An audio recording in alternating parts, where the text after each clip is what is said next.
Hi, this is Team 6, Unit 4 Horizon Report. We both are going to discuss the 2015 Higher Education Edition. What I'm going to discuss today is the BYOD and the flipped classroom for within a year or less.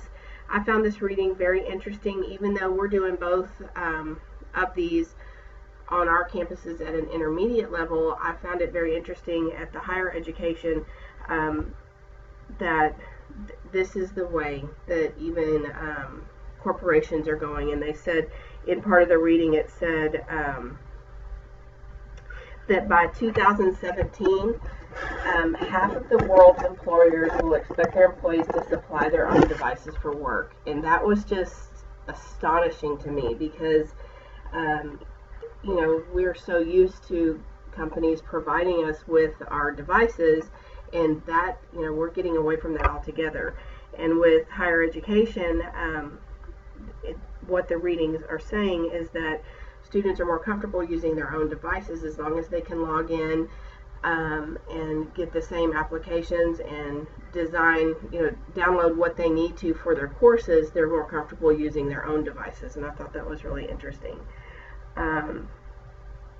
And that the relevance to teaching is that BYOD is less about the device and more about the personalized content that the users have loaded onto them. And I find that in our course as well.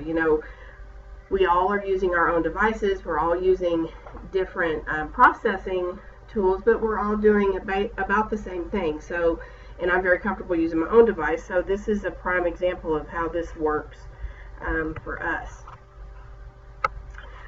The next thing is the flipped classroom. We do this quite a bit at the intermediate level, especially in the math classes, but in the higher education level, the main thing about flipped classrooms is that it shifts the ownership of the learning from the educator to the student. And so the student is responsible for learning the material on their own time, and then when they're with their instructor, that's when they get their hands-on experience. And it's the same thing with higher education. It's definitely a trend that is moving in that direction. And one thing that I thought was interesting, is that the instructor, excuse me, really likes it this way because she has more, or they have more time with hands-on experiences with their students when they're doing all their lessons at home that have been pre-recorded or done. So it was very interesting. What were yours?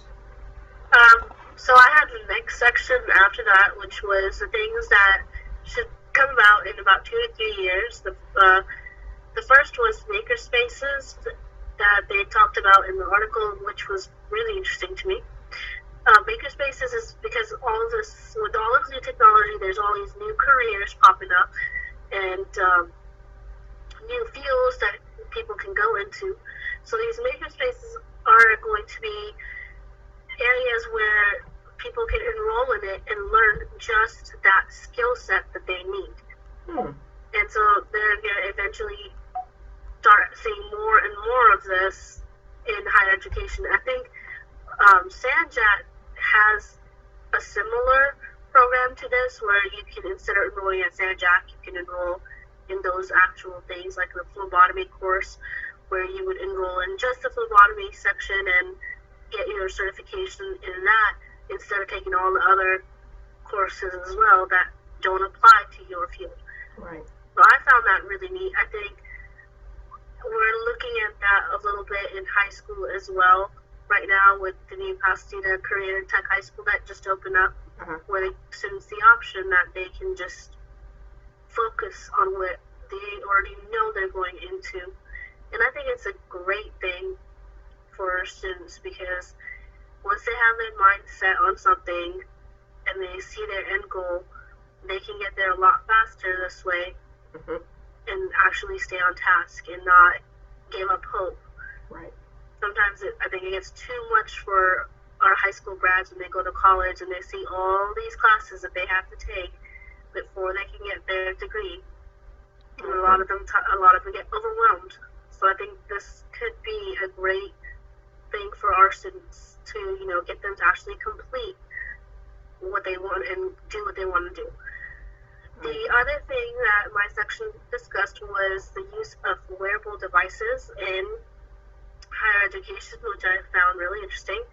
It's all these devices, some of them that we are seeing now, like the Fit bracelet, and the Apple Watch, and all of these devices. They're going to start seeing more and more of these being used in higher education, which I think would be a really interesting thing to see, how it gets adapted into education. Yeah, that's interesting. That was it for my section. Okay. With the wearable devices, did they talk about anything that's being used currently, or just that it's coming? It's more coming. I think some of the ones that they are using would be like the Fitbit bracelet and like the physical education classes. Some of the online ones, they would use those devices to, you would wear it when you do your walk or when you go jogging, and then send the data to your professor. Okay. All right. Okay, well, thank you very much for this, and that is it for Team 6.